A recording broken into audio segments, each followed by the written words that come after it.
Deu ruim pra tigresa.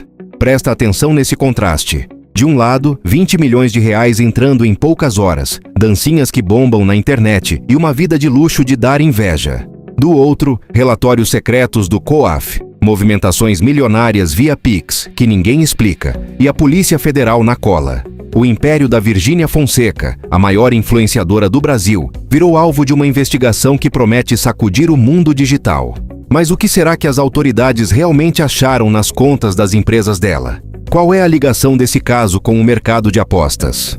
E o mais pesado de tudo, se ela for condenada, quantos anos de cadeia a influenciadora pode pegar?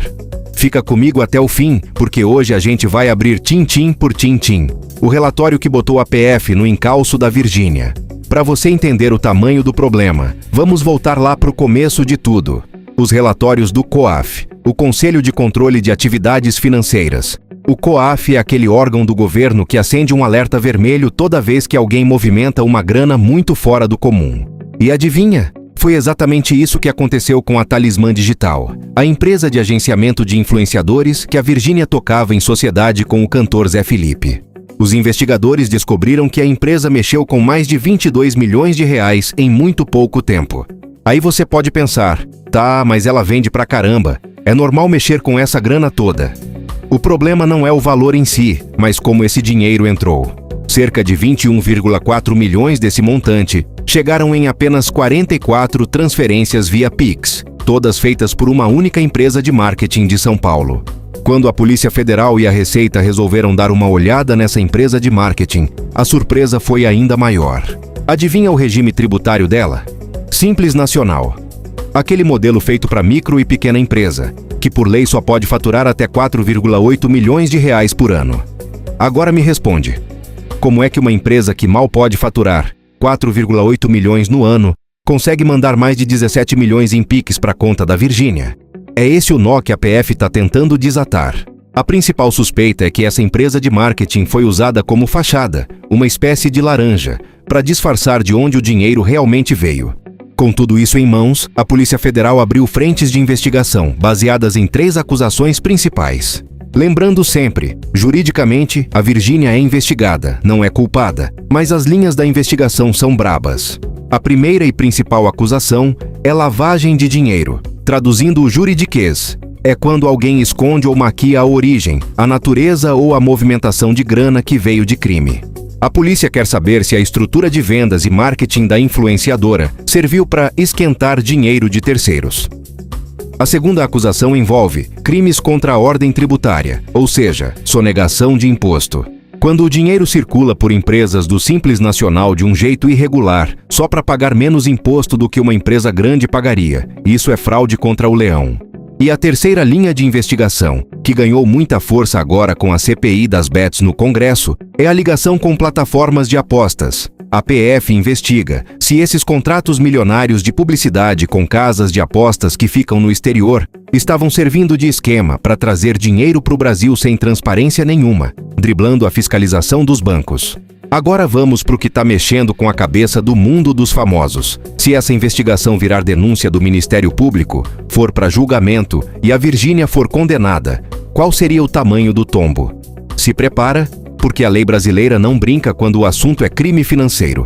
Vamos fazer as contas com base no Código Penal e na Lei de Lavagem de Dinheiro. No crime de lavagem de dinheiro, a pena base vai de 3 a 10 anos de prisão, fora uma multa de doer no bolso. Mas tem um agravante que pesa. A lei diz que se o crime for cometido várias vezes, tipo o caso dessas dezenas de Pixes suspeitos, ou se tiver participação de organização criminosa, a pena pode aumentar de 1 a 2/3. Só nessa brincadeira, a pena máxima pode passar de 16 anos. E não para por aí. Ainda tem os crimes contra a ordem tributária. A Lei 8.137/90 prevê de 2 a 5 anos de prisão para quem frauda a fiscalização e omite informação para pagar menos imposto. No direito brasileiro, quando a pessoa comete mais de um crime com mais de uma ação diferente, a gente soma as penas. É o tal do concurso material. No pior cenário, se a influenciadora for condenada no máximo por lavagem de dinheiro com todos os agravantes e ainda por sonegação fiscal, a pena total pode passar fácil dos 20 anos de prisão. E olha, o caso da Virgínia não é uma coisa isolada. Isso acende um alerta vermelhaço para todo o mercado de influenciadores do Brasil. Durante anos, o mercado de publi digital e infoprodutos funcionou numa zona meio cinzenta, mexendo com bilhões e quase sem regulação. Mas a Receita Federal e a PF montaram grupos especializados só para cruzar os dados de visualização, engajamento e ostentação nas redes sociais, com o que é declarado no imposto de renda. O caso da Virgínia mostra que o cerco fechou de vez. Movimentar milhões usando empresas pequenas para pagar menos taxa virou o alvo número 1 das autoridades fiscais. Se a maior vitrine do país está sob o microscópio da PF, pode ter certeza que nenhum outro criador de conteúdo grande está voando fora do radar.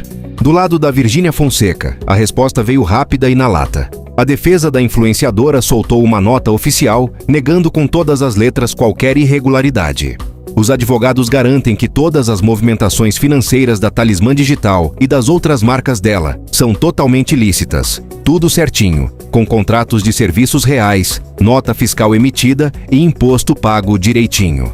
A própria Virgínia veio a público nas redes sociais, claramente incomodada, dizendo que as empresas dela passam por auditorias constantes, feitas por firmas internacionais independentes, e que o sucesso financeiro dela sempre atraiu olho gordo e perseguição. A investigação segue em sigilo, e os próximos passos da Polícia Federal vão decidir se o caso vai ser arquivado ou se vai virar um processo de verdade.